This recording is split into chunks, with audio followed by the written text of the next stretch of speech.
Hi everyone, in today's video I'll show you guys how you can change name on Hinge. Well, it's quite easy. All you have to do is open your Hinge application and make sure that you are logged in, and then tap on your profile by simply tapping on this icon, and then you can see a pencil-like icon on your profile picture right here. Tap on it and get to the edit section of your profile. So after doing that, here you have to scroll down until you see the option of My Vitals. Here you can see My Vitals, and under it, here you can see your name right here.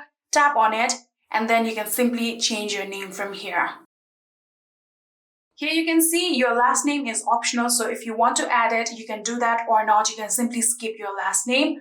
And when you're done with it, tap on the next option on your keyboard and then tap on done. And now here you can simply tap on this arrow right here.